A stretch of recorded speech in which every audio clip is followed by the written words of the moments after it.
Prions ensemble.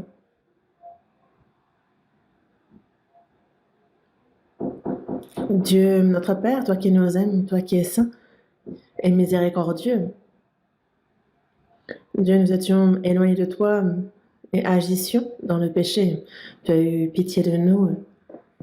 Tu nous as aimés et le jugement, la malédiction que nous devions recevoir, c'est le Seigneur qui s'en est chargé par le précieux sang qu'il a versé. Tu as éternellement lavé nos péchés. Tu as brisé l'autorité de la mort. Tu as ressuscité et tu nous as donné ainsi la vie éternelle et l'espérance glorieuse de pouvoir entrer dans ton royaume. Seigneur, nous te remercions pour cette grande grâce.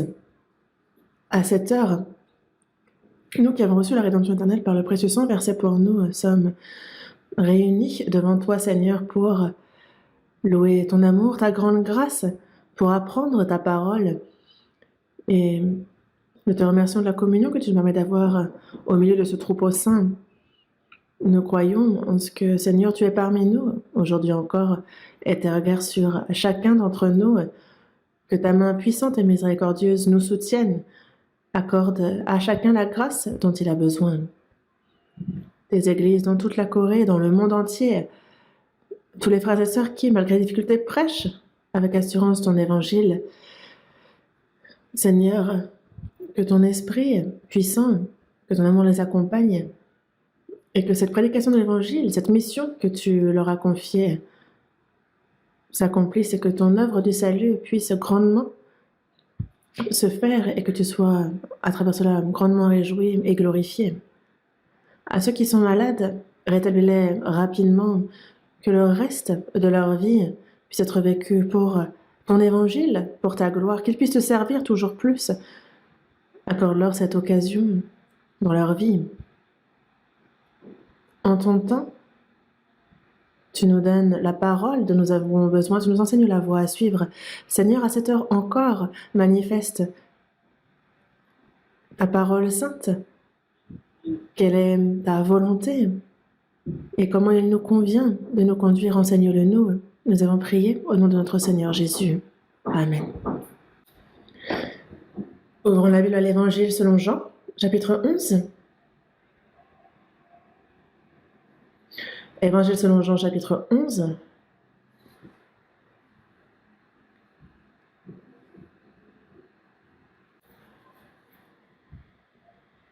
Évangile selon Jean, chapitre 11, versets 25 et 26. Évangile selon Jean, chapitre 11, versets 25 et 26. Jésus lui dit, « Je suis la résurrection et la vie. Celui qui croit en moi vivra quand même il serait mort. Et quiconque vit et croit en moi ne mourra jamais. Crois-tu cela ?»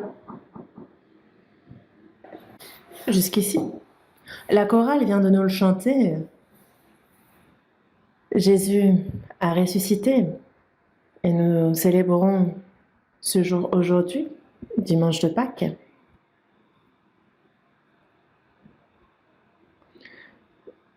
Jésus est mort et a ressuscité. Mais quand? Nous pouvons le savoir précisément.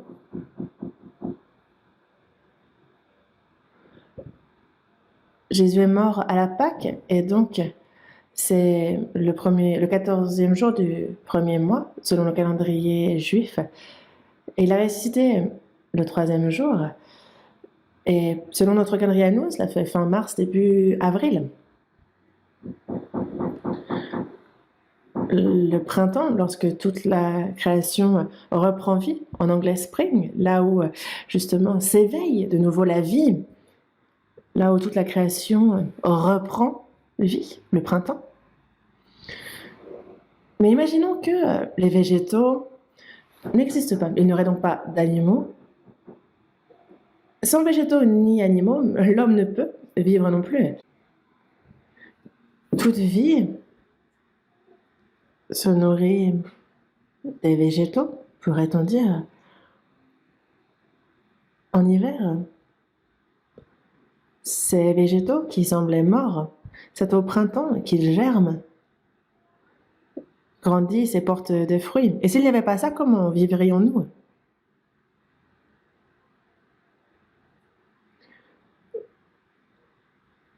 Au printemps, toute vie s'éveille. Et Jésus, lui, me ressuscita au printemps et brisa l'autorité de la mort. C'est toute la signification de cela. Et c'est pour ça qu'aujourd'hui, le sermon s'intitule « La résurrection de Christ et nous ».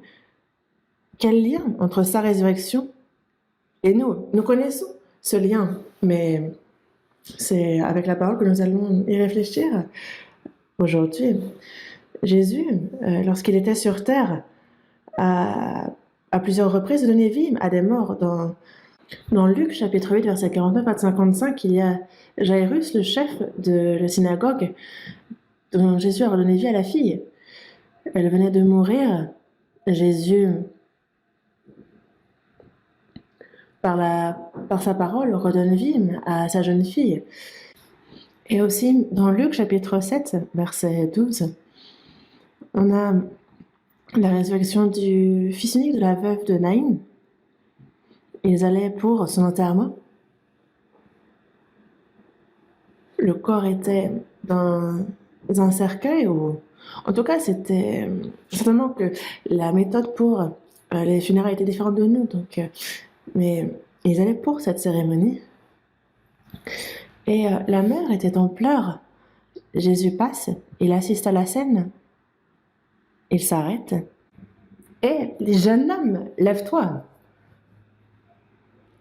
Donc le mort se redresse d'un coup et comme nous venons de le lire, comme vous le savez bien aussi, dans Jean chapitre 11, on a la résurrection de Lazare.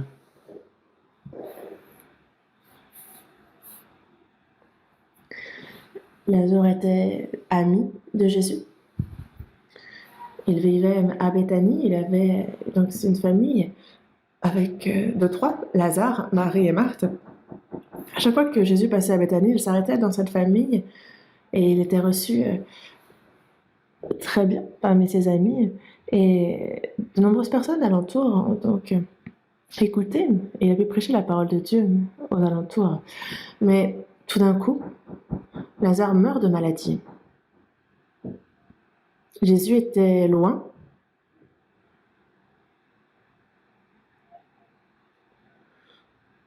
Et même s'il a entendu parler de sa mort imminente, il n'est pas parti immédiatement. Mais c'est plusieurs jours après qu'il part pour aller à la tombe de Lazare. Et ses sœurs lui disent, mais si tu étais venu avant, mon frère ne serait pas dans cet état. Et il parlait avec un air de reproche à Jésus. Et beaucoup de personnes alentour aussi étaient attristées de la mort de Lazare.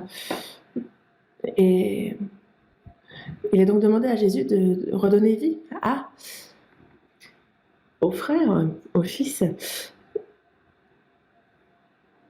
Et Jésus dit bien, je suis la résurrection et la vie. Celui qui croit en moi vivra, quand même il serait mort. Et quiconque vit et croit en moi ne mourra jamais.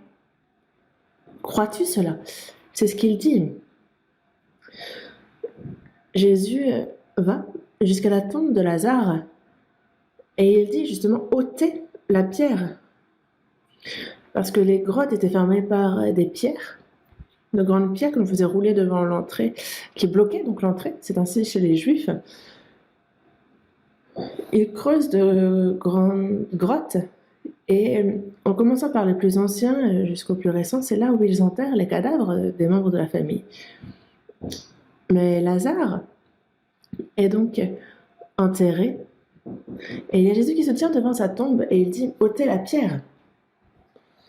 Et ce que Marthe dit, « Seigneur, il sort déjà, car il y a 4 jours qu'il est là. Il est là depuis déjà 4 jours, n'ouvrons pas, cela va empester. » Ouvre, je te dis, ne t'ai-je pas dit que si tu crois, tu verras la gloire de Dieu? Et puisque Jésus insiste, la porte s'ouvre. Et certainement, comme Marthe l'avait dit, cela a dû empester. Mais tout d'un coup, Jésus se dirige vers la tombe et il dit « Lazare, sors !» Comme si on réveille quelqu'un qui dort. Et tous ceux aux alentours étaient là. Mais ça fait 4 jours que cet homme est mort. Mais dès que Jésus le dit, à l'intérieur, on voit Lazare. Et donc, quand il y a un cadavre, on met des bandages tout autour du corps. Et ce n'est pas dans un cercueil qu'on met le corps, mais Lazare qui est donc mort, sort avec tous ces bandages, tous ces liens. Et certainement que les hommes ont dû être complètement surpris. Ils ont dit, déliez-le et laissez-le, faites qu'il marche. Lazare est donc revenu à la vie alors que ça faisait 4 jours qu'il était mort. Et c'est l'un des plus grands miracles que Jésus ait accompli. Et c'est pour cela que Lazare, qui était mort mais revenu à la vie, nombreux sont ceux qui sont venus le voir. Et c'est avec puissance que le nom de Jésus s'est donc propagé. Et Jésus,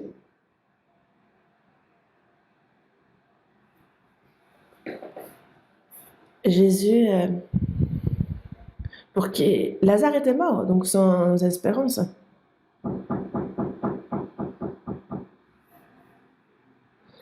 En Corée aussi, on a ces 3 jours, un peu de patience, ça permet aux proches qui sont loin de venir visiter le corps. Mais c'est surtout que pendant 3 jours, en fait, on patiente au cas où, parce que cela arrive que certaines personnes reviennent à la vie. Il y a une grand-mère que j'ai rencontrée à Mokpo. Elle vivait seule. Elle a une fille qui, elle, s'est mariée et habite loin. Et donc, c'est seule qu'elle mène son petit business, un petit magasin. Elle est soudainement décédée. Et donc, le voisinage a fait les procédures pour les funérailles. Mais dans la salle où il y avait le cadavre d'entreposé, en fait, il n'y avait pas grand monde pour garder ce corps. Donc, elle allait être enterrée, mais alors qu'il n'y a personne, il y a des bruits bizarres qui émanent de cette salle. Et donc, les gens trouvent ça étrange. Ils disent, mais qu'est-ce que ces bruits? Alors qu'il n'y a personne dans la salle. Et c'est pour cela que c'est la fille qui était revenue de loin qui rentre dans la salle et qui se rend compte que sa mère est debout, en vie. Tout le quartier a été surpris. Et c'est la grand-mère qui m'a dit cela, directement. Parce que je lui parlais justement des morts qui reviennent à la vie. Et elle me disait, mais il y a une grand-mère dans le voisinage qui a vécu ça directement. Et je dis, allons entendre ce qu'elle a à dire. Et il y a ceux à qui ça arrive. Mais Lazare, ça faisait 4 jours qu'il est mort. Et il empestait déjà. Donc il n'y a pas d'espérance pour lui de revenir à la vie. Mais Jésus a demandé à ce qu'on ôte la pierre. Et puis il invoque, il appelle Lazare. Lazare, sors. Et il n'y a donc que Lazare qui sort. S'il avait seulement dit sors, alors certainement que tous les cadavres de la grotte seraient tous sortis. Mais il n'a appelé que Lazare. Jésus dit, je suis la résurrection et la vie. Jésus lui-même, qui est-il? C'est à travers ce miracle qu'il manifeste qui il est. Il est celui qui redonne vie aux morts. Il est la résurrection et la vie. Celui qui donne la vie éternelle. Lazare, mort depuis 4 jours, qui est dans cette tombe, qui empeste, que nous enseigne Lazare, c'est que nous qui étions morts par nos péchés et par nos iniquités, notre âme, ainsi notre esprit, est justement symbolisé par Lazare. Lorsqu'il dit ôtez la pierre, Jésus est venu pour le salut des âmes, pour donner vie aux morts. Et dans Jean, chapitre 5, verset 21, il dit que comme le Père ressuscite les morts et donne la vie, ainsi le Fils donne la vie à qui il veut. Jésus Pourquoi est-il venu dans ce monde? C'est afin de donner la vie à ceux qui sont morts. Dans la première épître à Timothée, chapitre 1, verset 15, il est dit que c'est une parole certaine et entièrement digne d'être reçue que Jésus-Christ est venu dans le monde pour sauver les pécheurs, dont je suis le premier. Il est venu pour sauver les pécheurs. Sauver les pécheurs, ceux qui étaient morts par leurs péchés et leurs iniquités. Tout homme naît pécheur, mort spirituellement, et c'est dans cet état qu'il vient dans ce monde. Lazare, qui est mort depuis 4 jours, n'avait plus d'espérance dans ce monde, et de la même manière, nous-mêmes, notre esprit, notre âme, était morte et sans espérance. Mais Jésus a ce pouvoir, cette capacité de redonner la vie. Dans la première épître de Jean, chapitre 4, verset 9, il est dit, l'amour de Dieu a été manifesté envers nous en ce que Dieu a envoyé son Fils unique dans le monde afin que nous vivions par lui. S'il l'a envoyé, c'est afin que nous vivions par lui. Nous qui étions pourtant morts par nos péchés et par nos iniquités. Et c'est pour ça qu'il faut d'abord que nous revenions à la vie. Dans Jean chapitre 5, verset 25, c'est pour cela qu'il nous a dit que l'heure vient, et elle est déjà venue, où les morts entendront la voix du Fils de Dieu, et ceux qui l'auront entendu vivront. Quand on parle des morts ici, c'est des morts spirituelles. Ceux qui ne sont pas sauvés sont morts spirituellement. Mais Jésus est venu justement pour redonner la vie aux morts. Et il dit que l'heure vient, il est déjà venu, où les morts entendront la voix du Fils de Dieu, et ceux qui l'auront entendu vivront. Les morts entendent la voix de Jésus et reprennent vie. Notre âme entend l'évangile de vie, l'entend, il croit, le comprend. Et alors c'est cet esprit, cette âme qui reprend vie. Lazare qui, par la parole de Jésus, revient à la vie aussi, et il nous montre à l'avance ce qu'il accomplira par le salut pour notre âme. Et il parle de sa propre mort et de sa résurrection. Comment faire pour redonner vie à un mort? Parce que le salaire du péché, c'est la mort. Sans payer ce salaire du péché, alors il ne peut pas y avoir de salut. Et donc ce n'est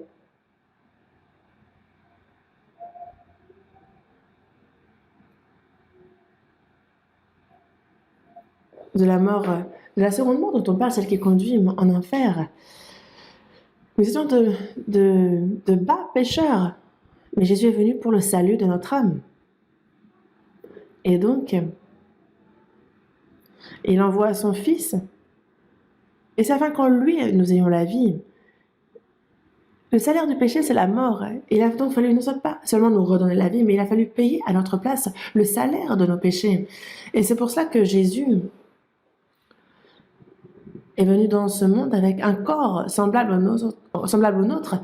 Jésus est un homme, certes, mais il n'a pas de péché.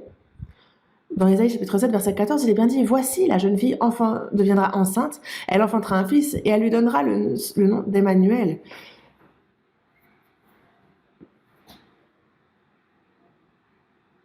Jésus est un homme, mais c'est un homme sans péché. Et pour qu'il soit sans péché, il a fallu emprunter le ventre d'une veuve.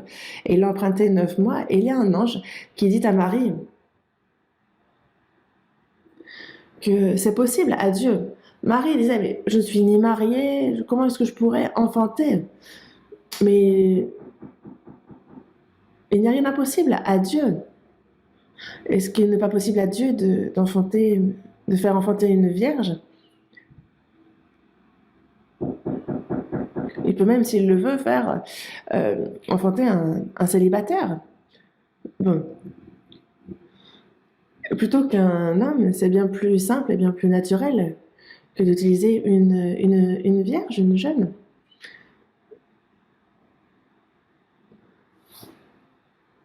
Enfin, il y a comme des fois certains coqs, en tout cas, il y avait une espèce dont les coqs pouvaient pondre aussi. Bon, enfin.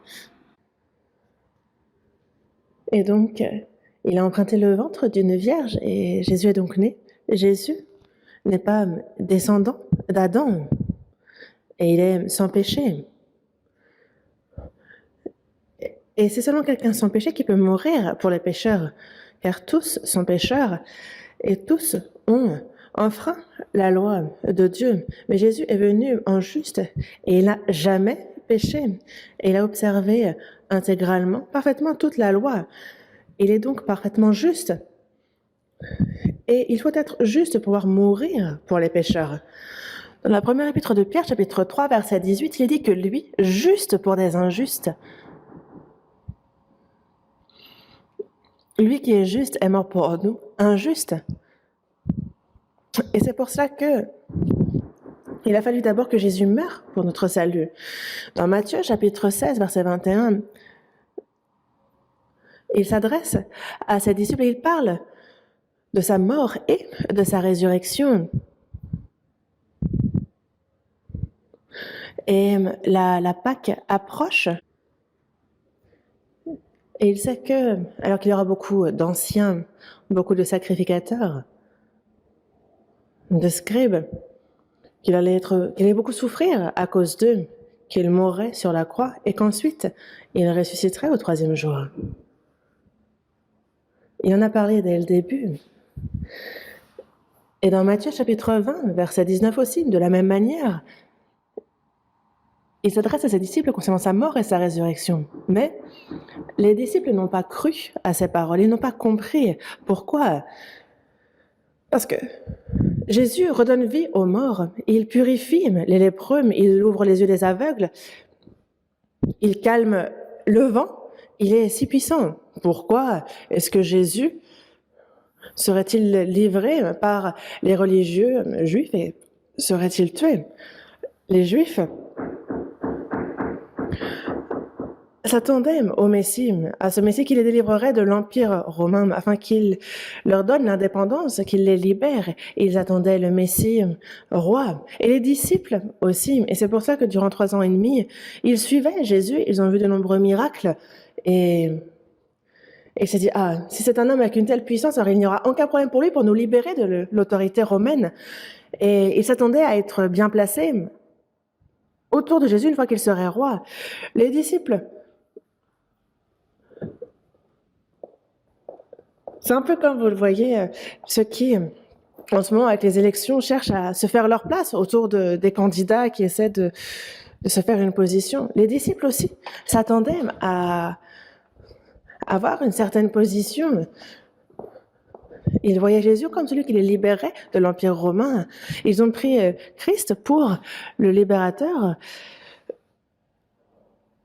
Mais avant de venir en roi des rois, Jésus doit accomplir le salut des âmes pour les pécheurs. C'est la première raison pour laquelle il vient. Cette âme, à l'image de Dieu, à cause du péché commis par Adam, cette âme, cet esprit est mort. Et toute personne en Adam est mort spirituellement. Nous qui étions morts par nos péchés et par nos iniquités. Et il faut donc nous redonner la vie. Et il y a ce salaire du péché qu'il faut payer. Et c'est Jésus qui doit le payer à notre place. C'est pour ça qu'il est venu une seule première fois, pour mourir à la place des pécheurs. Et donc, Jésus est mort, est ressuscité. Et il annonce à l'avance à ses disciples que c'est ce qui lui arrivera. Mais les disciples ne l'ont pas cru. Ils disent, mais non, il va devenir roi. Il dit des choses bizarres. Mais Jésus, sur la croix, est mort. Et comme vous le savez, lui, qui était sans péché, c'est un qui est mort pour tous. Et c'est pour cela que il a payé le salaire du péché. Il est mort, lui, pour tous. C'est à cause du péché d'Adam que tout homme est pécheur. Mais lui est donc mort à la place de tous. Dans la première épître aux Corinthiens, chapitre 15, verset 22, il dit que comme tous meurent en Adam, de même aussi tous revivront en Christ. Tous meurent en un homme, en Adam, et de même aussi tous revivront en Christ seul, lui qui est mort pour les pécheurs. Et donc Jésus, lui qui est sans péché, est mort comme le pire des pécheurs. Il a été condamné à mort sur la croix. Et c'était la méthode de condamnation à mort la plus cruelle à l'époque de l'Empire romain. Il est donc mort sur la croix. Mais, comme Jésus l'a dit, au 3e jour, il brise l'autorité de la mort et Jésus ressuscite. Dans Matthieu chapitre 28, à partir du verset 2, il est bien dit que lorsque Jésus mourut, il y a un homme, Joseph d'Arimathée, un homme riche qui avait une tombe réservée à sa propre mort, encore inutilisée, et c'est là qu'il mit Jésus. Et il bloqua l'entrée de cette grotte par une énorme pierre. Mais Jésus est mort et ressuscité au 3e jour, et comme il l'avait dit, tout le monde avait oublié cela, mais les religieux juifs, eux, s'en souvenaient. Et au cas où ce prétendu Jésus préparerait un coup, parce qu'il a dit mourir et revenir, ressusciter au 3e jour, de peur que ses disciples fassent en sorte que... Alors ils se sont dit, non, on va garder l'entrée de cette grotte. Ils sont allés vers Pilate et ils leur ont demandé de garder cette grotte pendant ces 3 jours. Et Pilate leur a dit, vous avez des hommes, gardez-la vous-même. Et donc, il y avait donc des sceaux avec le nom du gouverneur sur cette pierre. Et vous connaissez ces sceaux avec le nom du gouverneur. Il n'y a donc personne qui peut y toucher. Et devant cette tombe, il y avait des soldats armés romains qui gardaient l'entrée. Mais le 3e jour, à l'aube, soudain, des anges descendent du ciel. Ils font rouler la pierre. Et ils s'assoient sur cette pierre. Et il y a les soldats romains qui gardaient l'entrée qui, eux, s'évanouissent de surprise. Et c'est bien après qu'ils se réveillent et s'enfuient. Et qu'ils en parlent, qu'ils font leur rapport à leur chef. Ils disaient, il y a des gens habillés en blanc qui sont venus et se sont assis sur la pierre qu'ils avaient fait rouler. Et on a cru qu'on allait y rester. Et nous, on s'en est sortis de justesse. Mais ils leur donnèrent de l'argent pour leur fermer la bouche, leur disant, vous, dites que lorsque vous somnoliez, les disciples sont venus et ont pris le corps. Répandez cette rumeur. Et vous n'aurez pas de problème. On fera en sorte que vous n'en soyez pas tenus responsables. Alors répandez cette rumeur. Et cette rumeur circule encore maintenant. Les Juifs, vous connaissez le judaïsme, ils croient en Dieu, ils croient à l'Ancien Testament, mais ils ne croient pas en Jésus.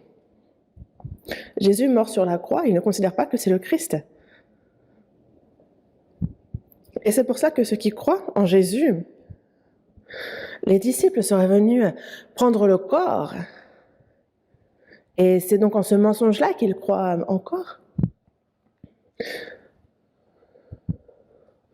Ils considèrent le Nouveau Testament comme une hérésie et ceux qui croient en Jésus comme fanatiques. Et c'est pour cela que les Juifs ont coupé la tête à Jacques, disciple de Jésus. Et ils ont lapidé Étienne. Et ils ont tué de nombreux apôtres, disciples, persécuté de nombreux chrétiens. Et encore maintenant, les Juifs cherchent à tuer ceux qui croient en Jésus. Mais eux ne croient toujours pas en Jésus. Encore maintenant, ils attendent le Christ qui viendra en roi. On se dit, comment est-ce possible ? Mais Jésus mourut sur la croix. Ils considèrent qu'il n'est pourtant pas le Christ. Mais Jésus est revenu à la vie. Et de son vivant, il y avait ceux qui suivaient Jésus. Il y avait les femmes qui le suivaient également, qui ont servi les disciples. Et ils ont vu Jésus mort et ils l'ont vu entrer aussi dans cette grotte. Et la veille du jour saint, il voulait justement, il s'était muni de parfum pour pouvoir embaumer le corps de Jésus. Mais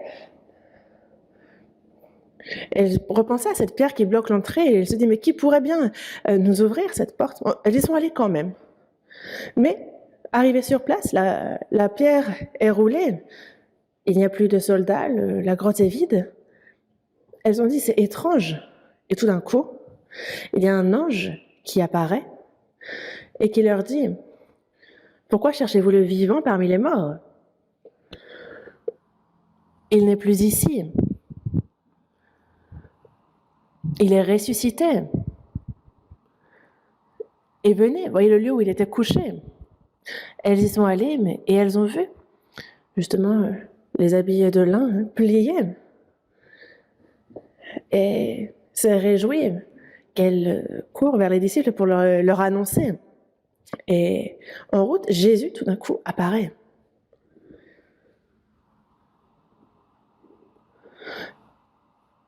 Et les femmes s'effondrent à ses pieds, se prosternent, et il leur dit, « Soyez en paix, je vous le disais, je suis mort et ressuscité, mais voici, je vous précède en Galilée, c'est là que vous le verrez. » Jésus ressuscité a rencontré en tout premier les femmes qui le suivaient de son vivant. Et ensuite, après avoir ressuscité, il est apparu plusieurs fois dans Luc chapitre 24, à partir du verset 17 et les versets suivants. Il y a 2 disciples qui retournent dans leur ville natale. Jésus est mort. Ils ne voient plus comment le suivre. Et ils se disent, bon, rentrons à la maison. Et ils redescendent à Emmaüs. Mais Jésus se manifeste à ses disciples. Mais il semble vraiment qu'il se manifestait sous une autre forme. Ils n'ont pas reconnu Jésus tout de suite. Et il leur dit, mais de quoi vous entretenez-vous en marchant pour que vous soyez tout tristes?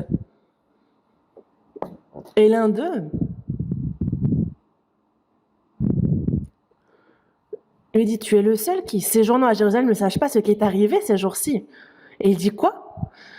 Et il lui dit, donc, ce qui est arrivé au sujet de Jésus de Nazareth, qui était un prophète puissant en œuvre et en parole devant Dieu et devant tout le peuple. Et comment les principaux sacrificateurs et nos magistrats l'ont livré pour le faire condamner à mort et l'ont crucifié. Nous espérions que ce serait lui qui délivrerait Israël, mais avec tout cela, voici le 3e jour que ces choses se sont passées. Ah, comment cela a pu arriver?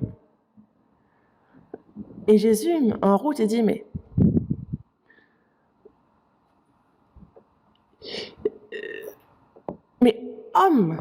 homme sans intelligence et dont le cœur est lent à croire tout ce qu'ont dit les prophètes.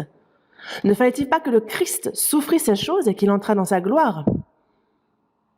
Il fallait d'abord que le Christ meure et qu'il revienne à la vie. La Bible le dit. Pourquoi n'y croyez-vous pas?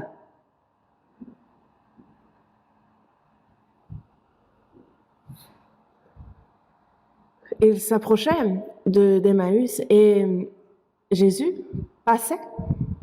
Ils n'ont pas reconnu Jésus, mais ils se sont dit, ah, allons quand même un instant à Emmaüs.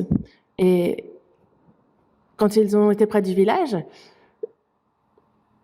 ils l'ont invité à rester avec lui. Et le soir approche, donc le jour est sur le déclin. Et ils entrent pour rester avec eux. Et pendant qu'ils étaient à table avec eux, il prit le pain. Et après avoir rendu grâce, il le rompit et il leur donna. Alors, leurs yeux s'ouvrirent et ils le reconnurent, mais ils disparurent là devant eux. Et je dis, ah, nous avons vu Jésus. Les femmes aussi avaient vu Jésus vers le sépulcre. Pierre, Jean ont entendu ça et ont couru jusqu'au sépulcre. Et ils surent qu'il n'y avait plus de corps, mais ils ne croyaient pas encore à sa résurrection. Et c'est pour cela qu'il y a de nombreuses personnes qui disaient avoir vu Jésus qui disait que son corps n'était plus. Mais tout le monde était là. Est-ce vrai? Il y avait encore mi-doute, mi-certitude concernant Jésus et sa résurrection. Mais dans Jean chapitre 20, verset 19 et les versets qui suivent, le soir de ce jour, donc qui était le premier de la semaine, il y a les portes du lieu où se trouvaient les disciples qui étaient fermées. Et à cause de la crainte qu'ils avaient des Juifs, ils avaient crainte des Juifs et donc ils fermaient la porte quand ils se retrouvaient, de peur d'être pris, de peur de mourir. Mais Jésus vint, il se présenta au milieu d'eux et il leur dit, parce que Jésus ressuscité n'a plus besoin d'ouvrir les portes. Il n'est plus limité par l'espace-temps, par ce corps. Et il est apparu donc au milieu d'eux, d'un coup leur disant, la paix soit avec vous. Et dans Luc chapitre 34, on voit bien que les disciples crurent d'abord qu'ils étaient face à un esprit, donc ils étaient épouvantés. Mais Jésus leur dit bien, un esprit n'a ni chair ni eau comme vous voyez que j'ai. Et donc, Jésus leur dit de nouveau, il leur montre les trous dans ses mains, dans le flanc, il lui dit, mais voyez-vous, je suis revenu à la vie. Comme le Père m'a envoyé, moi aussi je vous envoie. Après ces paroles, il souffla sur eux et leur dit, recevez le Saint-Esprit. Ceux à qui vous pardonnerez les péchés, ils leur seront pardonnés. Ceux à qui vous les retiendrez, ils leur seront retenus. Jésus est mort et lui qui était sans péché est mort à notre place pour le péché du monde. Dans Ésaïe chapitre 55, verset 6, comme il nous le dit là, l'Éternel a fait retomber sur lui l'iniquité de nous tous, lui qui était sans péché. C'est sur lui qu'est retombée l'iniquité de nous tous. Et il est justement l'agneau de Dieu qui ôte le péché du monde. Et c'est pour qu'il se charge du péché du monde qu'il a dû mourir sur la croix, lui, Seigneur. Au troisième jour, il ressuscite et il fait donc croire à ce qu'il a accompli. Et Jésus est mort sur la croix en victime expiatoire en rançon pour le péché du monde entier. Et il dit, comme le Père m'a envoyé, moi aussi, je vous envoie. Il s'adresse premièrement à ses disciples qui crurent en lui pour la prédication de l'Évangile qui doit aller en Judée, en Samarie, jusqu'aux extrémités de la terre. Et c'est à eux en premier qu'il confie cette mission de prédication de l'Évangile.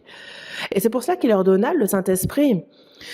Et les disciples qui ont reçu le Saint-Esprit, eux, et pas seulement eux, les saints, s'ils prêchent la bonne nouvelle,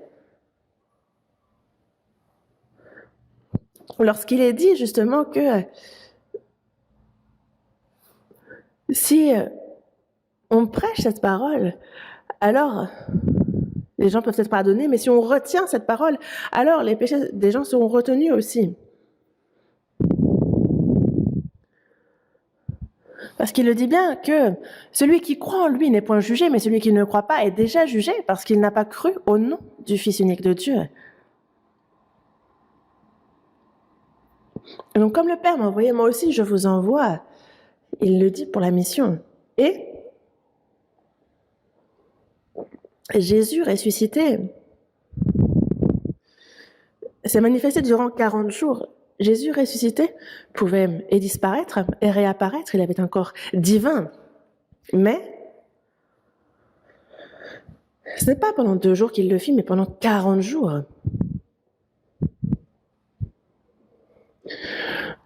Voyons dans la première épître aux Corinthiens, chapitre 15. Première épître aux Corinthiens, chapitre 15.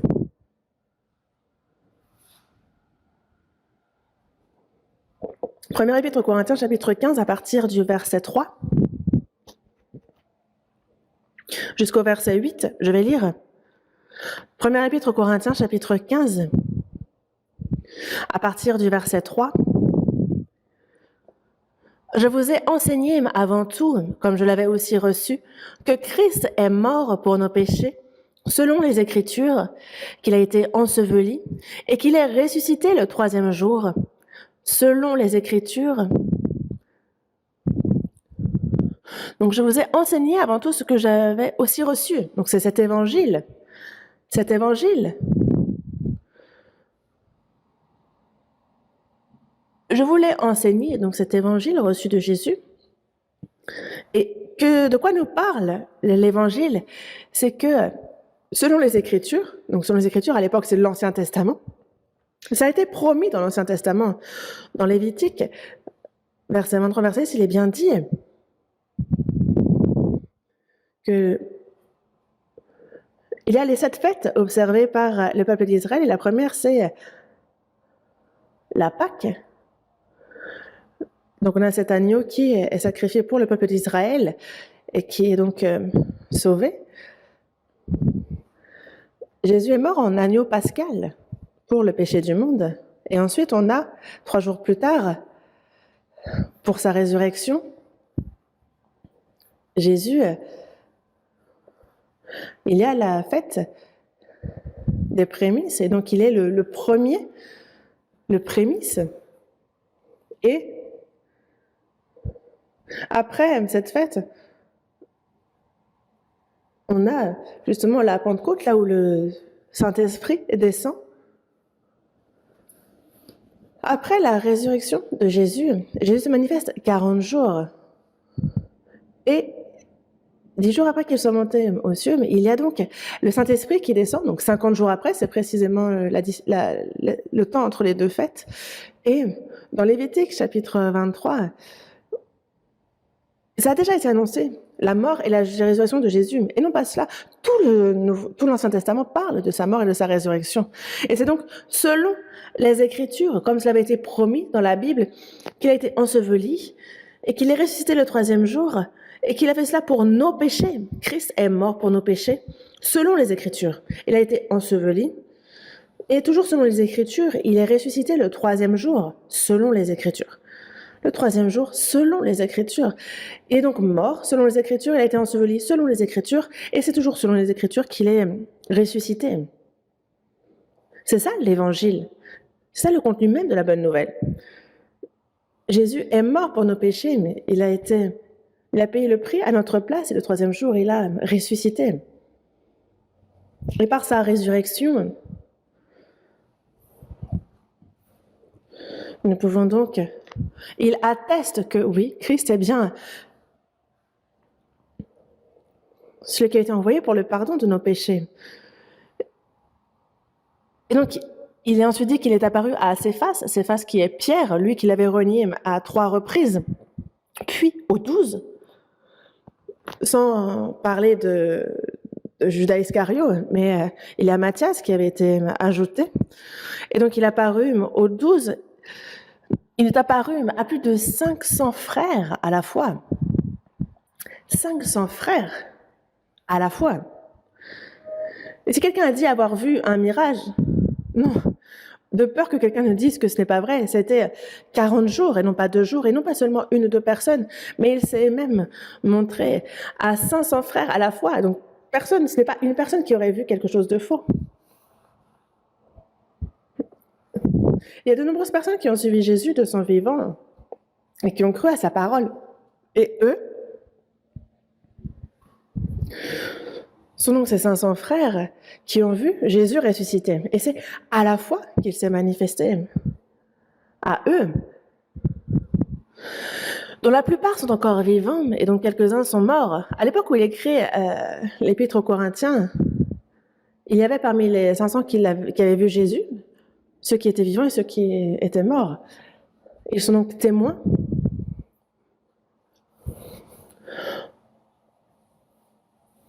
Ensuite, il est apparu à Jacques, puis à tous les apôtres. Après eux, tous, il m'est aussi apparu à moi, comme à l'avorton. L'apôtre Paul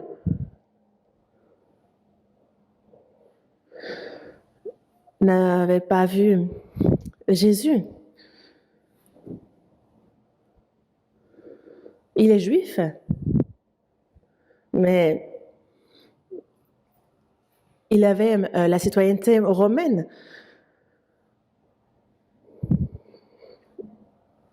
Et il y a le fils d'un menuisier qui meurt sur la croix et qui lui se dit, et on dit de lui qu'il est le Messie.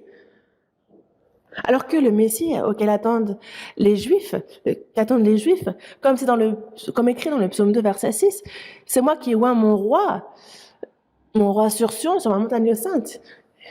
Et ils attendaient justement celui qui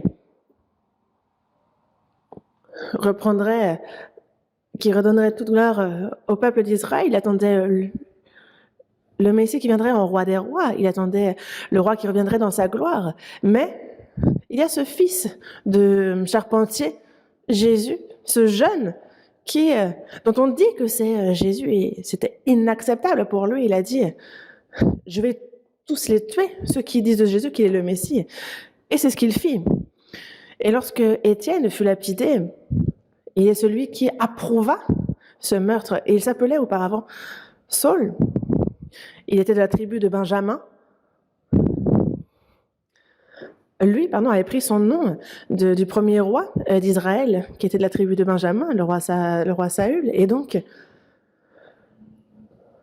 il reçut les droits, le pouvoir pour aller jusqu'à Damas et persécuter ceux qui croyaient en Christ. Et il pensait les attraper et revenir avec eux. Et alors qu'il s'approche de la ville de Damas, alors il y a une lumière plus éclatante qu'aucune autre.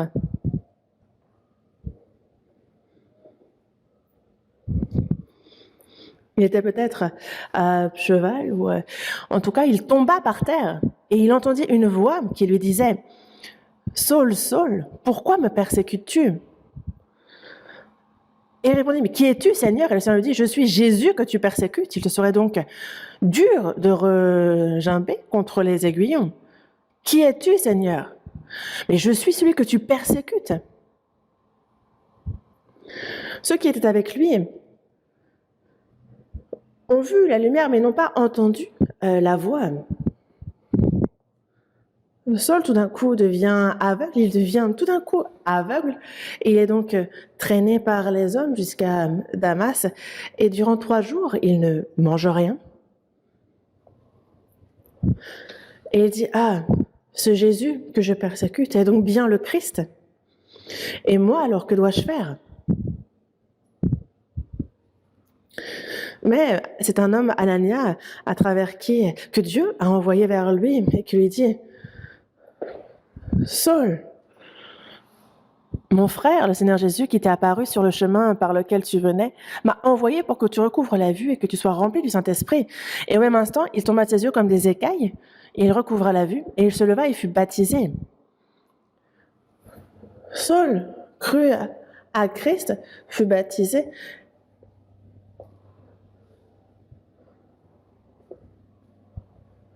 Et il a commencé à prêcher aux Juifs le Jésus qu'il persécutait auparavant. Et c'est pour ça que les Juifs ont cherché à tuer Saul et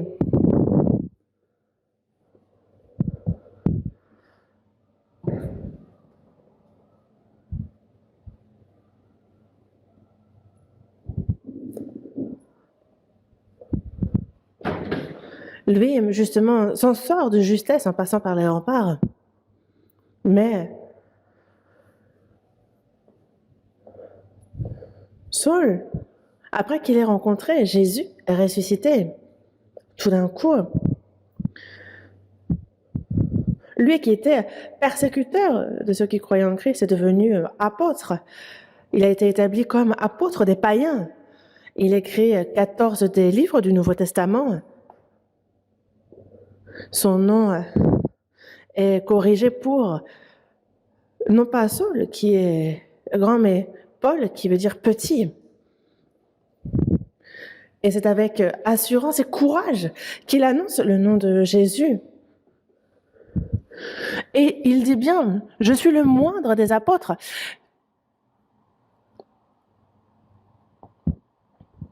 Je ne suis pas digne d'être appelé apôtre parce que j'ai persécuté l'Église de Dieu. Je suis pécheur. Je suis le premier des pécheurs. Moi, je suis le plus petit de tous les disciples.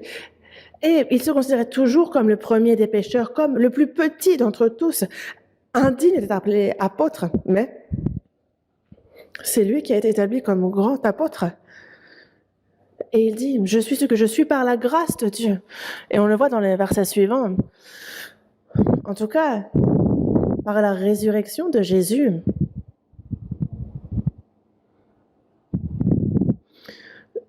les disciples ont vu Jésus ressuscité et ont cru avec certitude à ce que c'était bien le Christ qui est mort sur la croix. Et ensuite, c'est avec assurance qu'ils rendirent témoignage à Jésus et à la bonne nouvelle. Et il y a une chose à laquelle nous pouvons penser.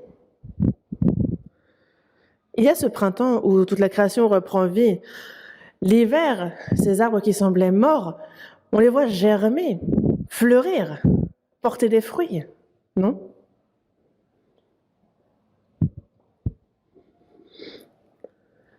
Et on parle de cette reprise de vie dans toute la création.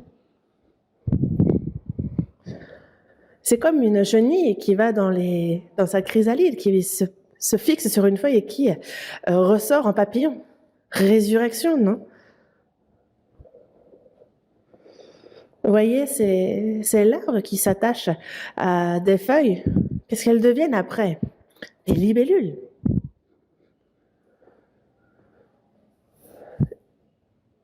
Et on a pourtant cette petite larve insignifiante qui devient une libellule. Elle s'envole et elle découvre le monde. Imaginons que quelqu'un dise à cette larve, petite larve, toi, dans peu de temps, tu vas devenir libellule et tu voleras dans ce monde. La larve sera là, pas du tout. Non, mais regardez un peu. Vous voyez, tout simplement, même près des cours d'eau, vous allez voir des petites larves collées aux feuilles et en son temps, elle devient libellule. C'est vraiment surprenant.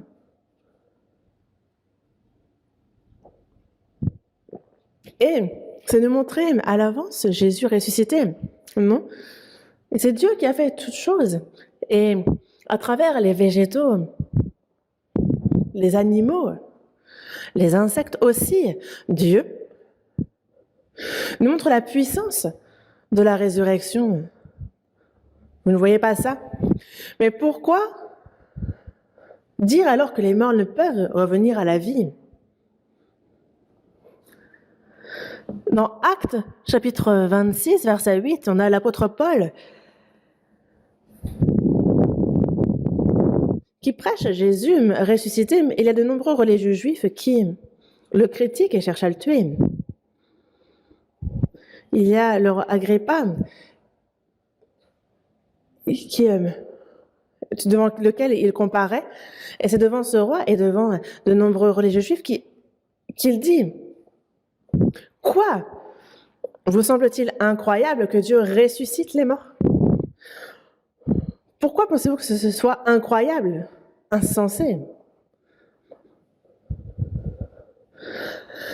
Et c'est vraiment un passage intéressant quand vous lisez Acte 26. Pourquoi vous semble-t-il incroyable que Dieu ressuscite les morts? Pourquoi? Dieu ne pourrait pas faire ça. Est-ce que Dieu ne pourrait pas ressusciter les morts alors qu'il peut faire même bien plus?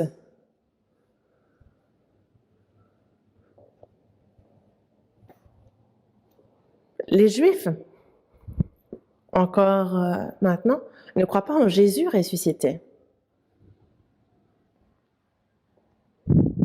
Romains, ouvrons un instant la Bible à Romains chapitre 10. Romains chapitre 10.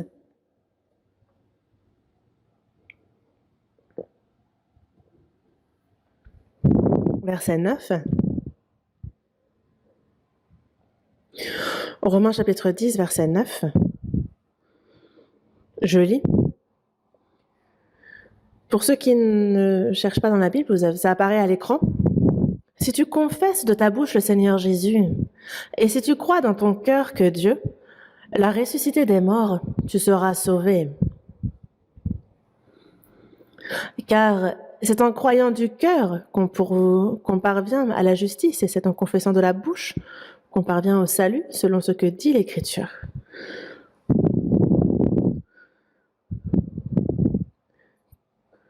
Si on croit dans notre cœur, alors on en vient à le confesser par notre bouche. Ah oui, le Seigneur est mon Seigneur. Et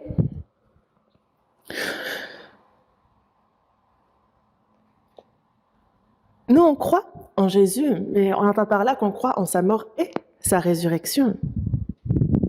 Mais de nos jours, parmi ceux qui vont, soi-disant, à l'église, personne ignore sur la mort et la résurrection de Jésus.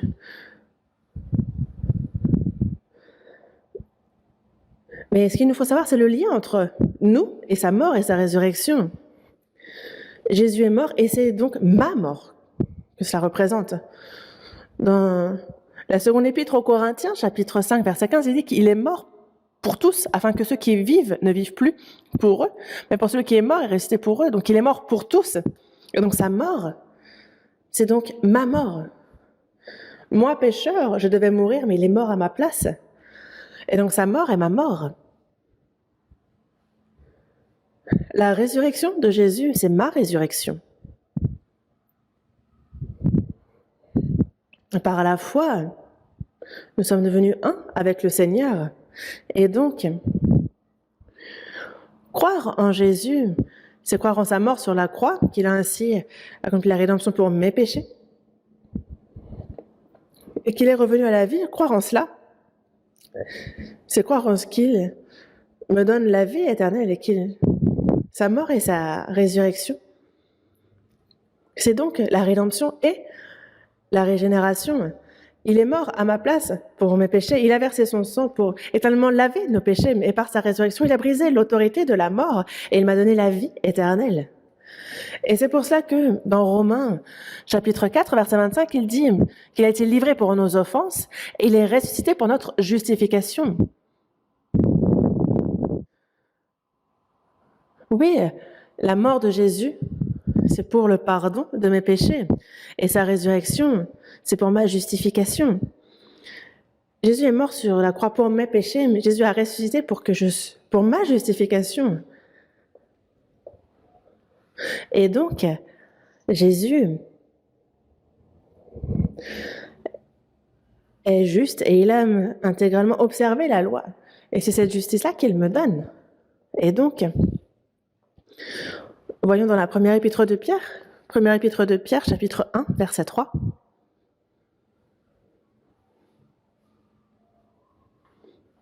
Première épître de Pierre, chapitre 1, verset 3. Verset 3.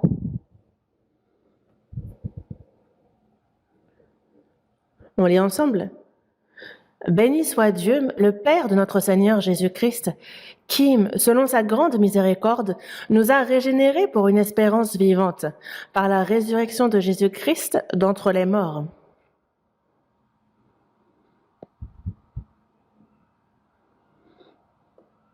Jésus-Christ qui nous a régénérés pour une espérance vivante par la résurrection de Jésus-Christ d'entre les morts.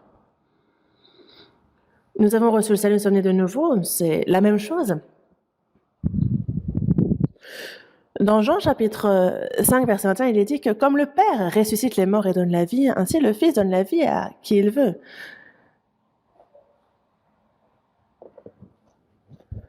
Lorsque Jésus a été baptisé, il est entré dans l'eau représentant le jugement.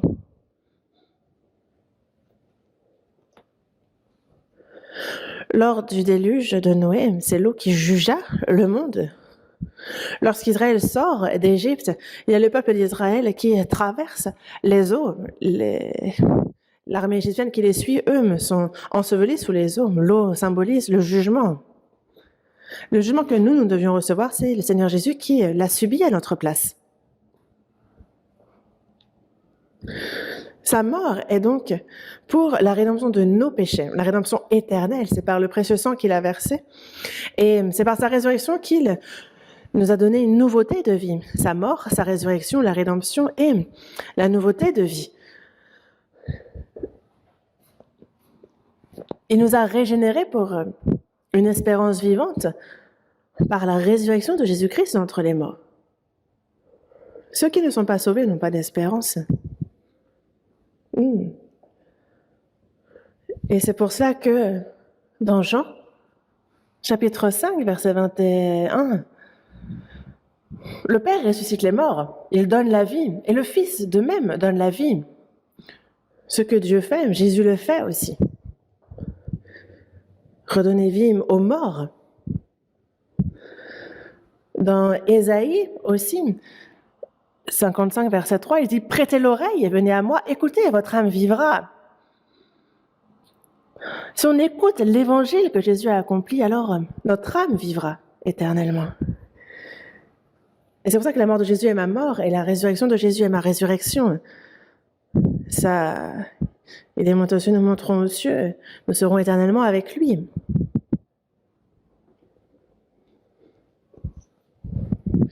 Quand nous recevons le salut, c'est mon âme qui ressuscite. Dans Éphésiens, chapitre 2, verset 1, il dit « Vous étiez morts par vos offenses et par vos péchés. » On était donc morts.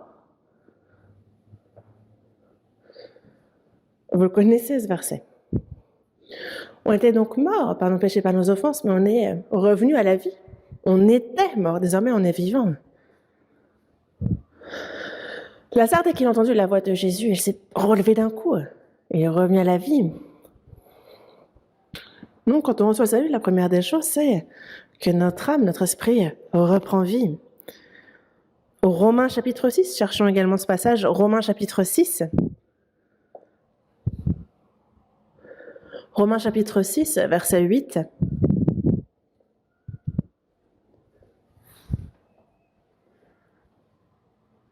Romains chapitre 6, à partir du verset 8. Je lis. Or, si nous sommes morts avec Christ, nous croyons que nous vivrons aussi avec lui. Sachant que Christ, ressuscité des morts, ne meurt plus, la mort n'a plus de pouvoir sur lui. Si nous sommes morts avec Christ, nous croyons que nous vivrons aussi avec lui. Nous sommes donc unis par la foi. Nous croyons que nous vivrons avec lui, sachant que Christ, ressuscité des morts, ne meurt plus. La mort n'a plus de pouvoir sur lui. Jésus ressuscité ne meurt plus. C'est une vie qui ne meurt plus. Il est mort une fois pour les pécheurs. Est-ce que Jésus meurt encore une fois? Nous qui sommes sauvés aussi, nous avons reçu une vie et nous ne mourrons plus. La mort n'a plus de pouvoir sur lui. On ne meurt plus. Et donc, nous-mêmes qui sommes sauvés avec le Seigneur, désormais, la mort n'a plus de pouvoir sur nous comme sur le Seigneur. Nous avons une vie éternelle. C'est ce que nous avons reçu. Nous avons reçu le salut, nous avons reçu justement cette nouvelle vie. Et désormais, la mort n'a plus de pouvoir sur nous. Et donc, dans la première épître aux Corinthiens, chapitre 15, verset 45, le premier homme, Adam, devint une âme vivante. Le dernier Adam est devenu un esprit vivifiant.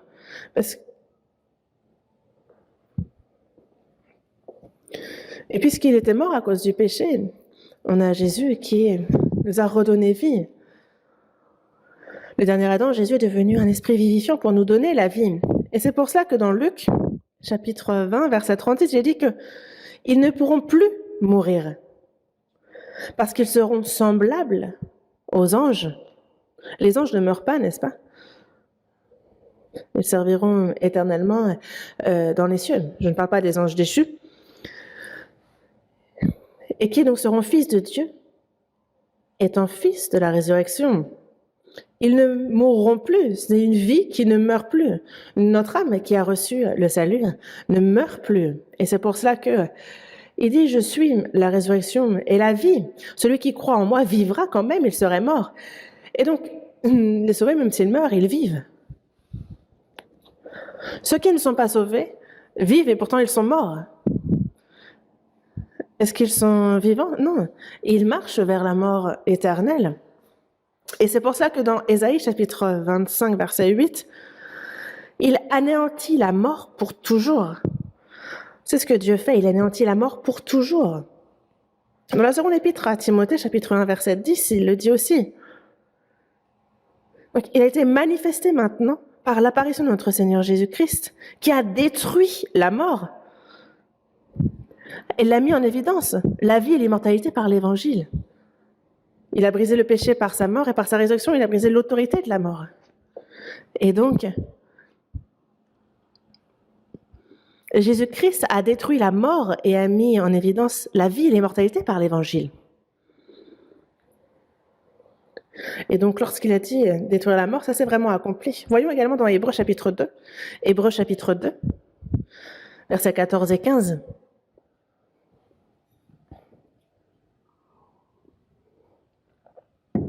Hébreux chapitre 2, versets 14 et 15. Ainsi donc, puisque les enfants participent au sang et à la chair, il y a également participé lui-même afin que, par la mort, il anéantisse celui qui a la puissance de la mort, c'est-à-dire le diable, et qu'il délivra tous ceux qui, par crainte de la mort, étaient toute leur vie retenus dans la servitude. Jésus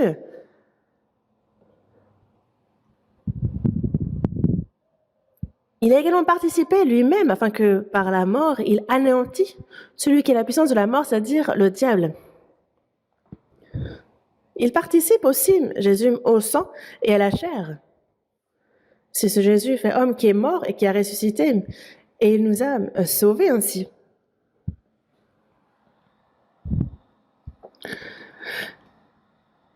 Et c'est afin que par la mort, il anéantit celui qui a la puissance de la mort, c'est-à-dire le diable. Par sa mort, il a ainsi pardonné nos péchés, et par sa résurrection, il a brisé l'autorité de la mort, il a brisé le pouvoir de la mort, c'est-à-dire le diable. Il a anéanti cela. Et il délivre tous ceux qui, par la crainte de la mort, étaient toute leur vie retenus dans la servitude. Qu'est-ce qu'on pourrait faire asservis à la mort? On va faire, justement, on est sous le règne du diable. Et si on a peur de mourir, alors on vit lâchement. Les hommes craignent la mort, n'est-ce pas? Ils en ont peur. Dès qu'ils ont un peu mal, ils sont oh, je vais mourir. Quand ils ont faim, qu'est-ce qu'ils disent? Je meurs de faim. Et quand ils ont trop mangé, ils disent oh, j'ai trop mangé. Et quand ils apprécient, ils disent oh, je meurs d'envie de, je meurs de plaisir. Dans tous les cas, quoi qu'il leur arrive, ils meurent. Oui, certes, on meurt, mais tous craignent, ont peur de cette mort. Mais justement, si on a peur de cette mort, on vit lâchement, on sert le diable. Et c'est donc de cette crainte qu'il les a délivrés. Tous ceux qui, par la crainte de la mort, étaient toute leur vie retenus dans la servitude. Une fois sauvés, on n'a plus peur de la mort, n'est-ce pas? Avez-vous reçu le salut? Vous avez reçu le pardon éternel, la vie éternelle? Vous avez peur de mourir? Vraiment? À l'intérieur, vous dites « j'ai peur ».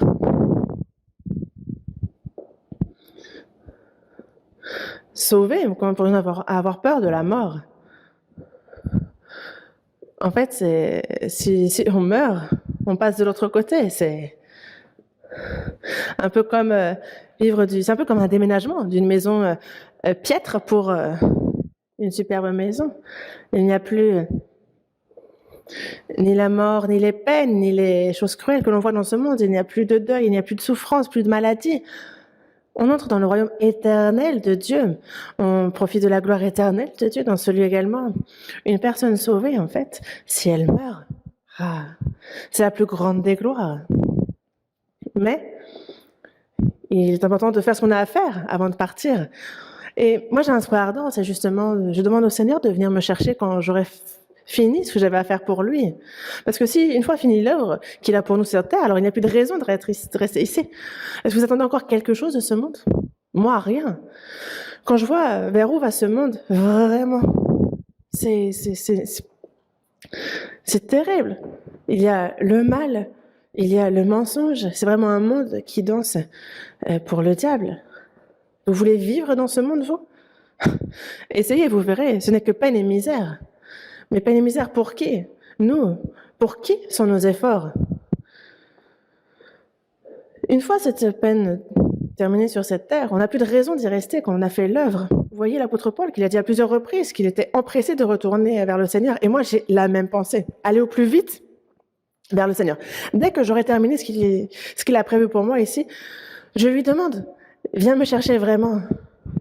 Parce que j'ai pas envie d'être malade et d'être dans un lit d'hôpital en train d'agoniser. Et dès que j'ai fini ce que j'ai à faire, prends-moi. Ce serait superbe. Et c'est vraiment mon souhait. Dans Actes, voyons dans Actes chapitre 17.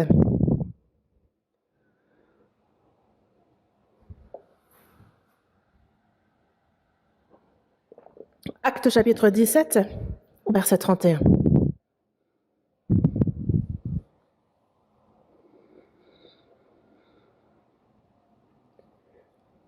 On lit le verset 31 ensemble. Parce qu'il a fixé un jour où il jugera le monde selon la justice par l'homme qu'il a désigné, ce dont il a donné à tous une preuve certaine en le ressuscitant des morts. Donc il a fixé cet homme qui est Jésus. Il a fixé un jour où il jugera le monde selon la justice par l'homme, donc par Jésus, qu'il a désigné. Jésus a payé le prix, le salaire du péché, mais désormais le jugement est réservé pour ceux qui ne croient pas, pour les incrédules. Une fois que l'évangile sera prêché jusqu'aux extrémités du monde, il y a ceux qui ne croient pas. Il y a donc un jour fixé pour le jugement de ceux qui ne croient pas, souvenez-vous de ça. Et ce dont il a donné à tous une preuve certaine en le ressuscitant des morts. Jésus est mort et ressuscité. Et Jésus, qui a été abandonné par Dieu, est ressuscité. Lui, victime expiatoire, est revenu à la vie.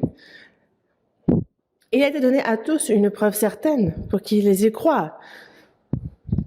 Et ceux qui n'y croient pas, c'est donc rejeter Dieu lui-même. Si Jésus n'avait pas ressuscité, personne ne pourrait être sauvé.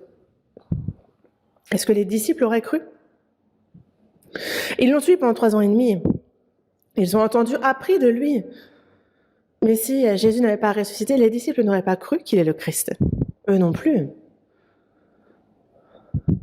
Si Jésus n'avait pas ressuscité, pas une seule personne n'aurait pu croire. Ça se serait terminé là, tout simplement. Mais Jésus est mort pour la rédemption de nos péchés et par sa résurrection. Il nous montre qu'il est le Seigneur de notre salut. Il témoigne, il prouve avec des preuves certaines qu'il est le Christ. L'apôtre Paul aussi, dès qu'il a vu Jésus ressuscité, lui qui était Saul devient Paul. Lui qui persécutait Jésus devient celui qui le prêche, celui qui témoigne de lui. Lui qui persécutait a été persécuté. Cet évangile, il a été jusqu'à le prêcher, même s'il a fallu qu'il meure pour cela. Et on nous parle, oui, d'une preuve certaine, qui est la résurrection de Jésus d'entre les morts. Et donc c'est une preuve certaine pour nous, c'est la garantie de notre foi, sa résurrection. Et aussi, premier épître aux Corinthiens, chapitre 15, verset 16. On va chercher ce passage.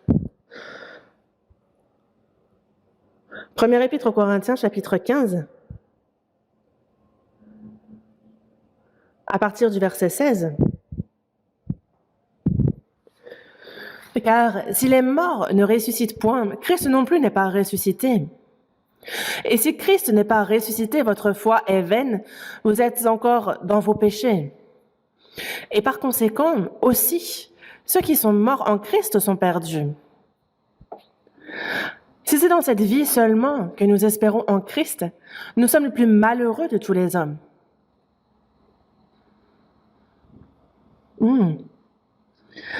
Si le Seigneur n'est pas ressuscité, alors nous non plus, nous ne ressuscitons pas. si Christ n'est pas ressuscité, car si les morts ne ressuscitent point, Christ non plus n'est pas ressuscité. Et si Christ n'est pas ressuscité, votre foi est vaine. Et par conséquent, ceux qui sont morts en Christ sont perdus. Mais si c'est dans cette vie seulement que nous espérons en Christ, nous sommes les plus malheureux de tous les hommes. Les hommes sauvés de ce monde, si c'est de ce monde qu'ils attendent quoi que ce soit, alors il n'est pas plus malheureux que nous sur cette terre. Lors des premières églises, voyez les persécutions qu'ont subies ceux qui croyaient en Jésus. À cause de leur foi en Jésus, voyez, toutes les fois ils ont été persécutés. Et nous aussi, on est haïs, persécutés. Des fois, nous sommes virés de notre travail. Mais si cette vie sur terre était la seule qui compte, alors nous sommes les plus malheureux de tous les hommes. Mais ce n'est pas le cas. Ce n'est pas seulement cette vie de plusieurs dizaines d'années. C'est un parcours, c'est juste un processus pour l'au-delà. Comme on passe 9 mois dans le ventre de notre mère, et c'est un temps de préparation à cette vie sur terre, de même, cette vie sur terre est une préparation pour la vie au ciel. Ensuite, verset 22.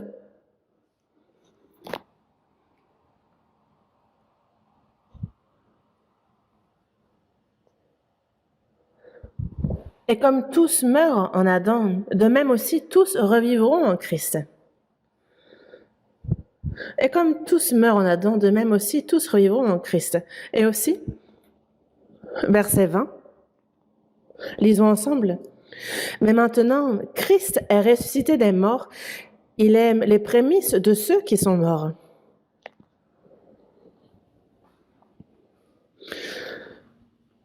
Il est revenu à la vie parmi les morts et il est les prémices. Qu'est-ce que cela veut dire? Les prémices, donc les premiers fruits. Jésus ressuscite. Il est le premier fruit. Parmi les morts, les vivants, c'est les prémices. Et donc, le premier fruit, c'est le départ. La résurrection de Jésus est donc la garantie de la résurrection de tous les saints. Que tous ceux qui croient en Christ ressusciteront en lui. Et il nous montre ça par sa résurrection. Il nous le montre à l'avance. Dans Lévitique, chapitre 13,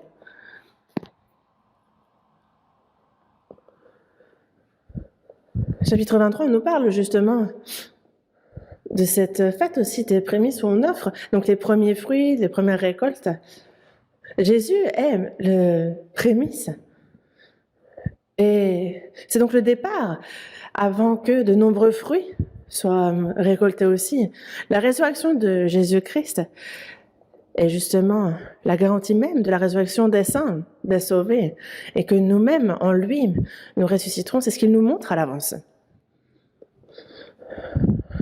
Quand on regarde dans Romains, chapitre 8, verset 11, il est dit que si l'esprit de celui qui a ressuscité Jésus d'entre les morts habite en vous, celui qui a ressuscité Christ d'entre les morts rendra aussi la vie à vos corps mortels par son esprit qui habite en vous. Les personnes sauvées ont cet esprit de Christ en eux, cet esprit qui redonne la vie est en nous, et si cet esprit est en nous, donc celui qui a ressuscité Christ d'entre les morts rendra aussi la vie à vos corps mortels par son esprit qui habite en vous. Nous, justement, on a cet esprit de la résurrection et donc ce corps ressuscitera aussi. Et on ressuscitera quel que soit le moment où on meurt. C'est pour cela que dans la première épître aux Thessaloniciens, chapitre 4, il est dit que le Seigneur lui-même a un signal donné. À la voix d'un archange et au son de la trompette de Dieu, il descendra du ciel et les morts en Christ ressusciteront premièrement. Ensuite, nous les vivants qui serons restés, nous serons tous ensemble enlevés avec eux sur des nuées à la rencontre du Seigneur dans les airs et ainsi nous serons toujours avec le Seigneur. Lorsque le Seigneur ressuscite, tous ceux qui ont été sauvés et qui sont morts, premièrement, ressusciteront pour un corps qui ne se peut détruire et les saints qui sont vivants à ce moment-là seront transformés divinement et iront vers le Seigneur. Et c'est pour cela que, dans la première épître aux Corinthiens, chapitre 15, dans chapitre 15, verset 52, on nous parle justement de la dernière trompette, la trompette qui va sonner, et les morts qui ressusciteront incorruptibles. Ce corps, justement, sera transformé pour un corps incorruptible. Et on a la dernière trompette, justement, nous irons dans les cieux, et on verra le Seigneur sur les nuées, glorieux. Et quand il revient, lui qui revient, nous accueillerons justement le Seigneur aussi. À la trompette, il y a d'abord les morts qui reviennent à la vie et ceux qui sont vivants, en un clin d'œil. En un clin d'œil, ils seront élevés. C'est comme une chenille qui rentre dans sa chrysalide et qui en ressort comme un papillon. En un clin d'œil, on sera transformé. Et nous irons vers le Seigneur. Et dans Ésaïe, j'ai pas trop le temps, donc on va pas chercher les passages, mais dans Ésaïe, chapitre 26, verset 19, il est dit que tes morts revivent, que mes cadavres se relèvent. 700 ans avant que Jésus ne vienne, déjà, il est dit que tes morts revivent, que mes cadavres se relèvent. Et dans Jean, chapitre 5, versets 38 et 39, il est dit que l'heure vient où tous ceux qui sont dans les sépulcres entendront sa voix et en sortiront. Ceux qui auront fait le bien ressusciteront pour la vie. On parle ici des sauvés. Après le salut, on fait le bien. C'est pas parce qu'on fait le bien qu'on est sauvé, mais c'est parce qu'on est sauvé qu'on fait le bien. Pourquoi? Parce qu'on est enfant de Dieu, on a l'espérance. Il y a ce monde qui trompe encore et encore, qui, par tous les moyens, cherche à tromper, à tuer un tel et un tel. Mais ça, c'est ce que font ceux qui n'ont pas d'espérance, ceux qui n'ont pas l'espérance éternelle. Mais nous vivons droitement, nous qui sommes enfants de Dieu. Ceux qui sont dans les sépulcres entendront cette voix. Et ils sortiront. Et il y a ceux qui se relèveront, ces injustes, pour la punition, pour le jugement, pour terminer éternellement en enfer. Parce que ce n'est pas seulement l'âme, l'esprit qui va en enfer. Comme c'est écrit dans Matthieu chapitre 10, il y a celui qui fait périr l'âme et le corps dans la gêne. Donc il y a aussi le corps qui, grâce au corps, qui lui non plus ne sera plus détruit et qui terminera éternellement en enfer et qui souffrira pour l'éternité. Et dans Daniel, chapitre 12, verset 2, il y a plusieurs de ceux qui dorment dans la poussière de la terre, et ils se réveilleront les uns pour la vie éternelle et les autres pour l'opprobre, pour la honte éternelle. Ceux qui vont justement rester pour le jugement, pour la mort, pour l'opprobre, pour la honte éternelle. Parce que ceux qui ne sont pas sauvés, ce n'est pas seulement dans ce monde et la mort. On aimerait que la mort soit la fin. Mais Jésus, lorsqu'il parle de Judas Iscariote, il dit bien, le Fils de l'homme s'en va, selon ce qui est écrit de lui, mais malheur à l'homme par qui le Fils de l'homme est livré. Mieux vaudrait pour cet homme qu'il ne fût pas né. Parce que si on ne naît pas, on ne va pas en enfer. Mais parce qu'il est né, homme, sauvé ou pas sauvé. Si on n'est pas sauvé, on va éternellement en enfer. Mais il ne faut pas prendre ça à la légère.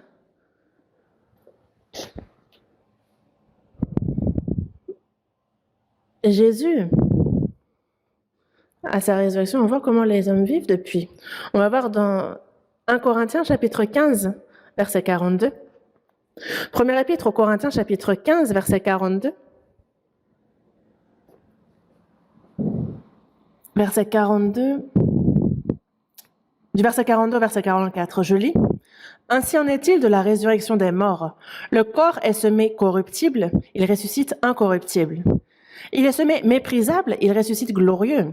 Il est semé infirme, il ressuscite plein de force. Il est semé corps animal, il ressuscite corps spirituel. S'il y a un corps animal, il y a aussi un corps spirituel. La résurrection des morts. Le corps est semé corruptible, mais il ressuscite incorruptible. Il est semé méprisable, mais il ressuscite glorieux. Il est semé infirme, il ressuscite plein de force.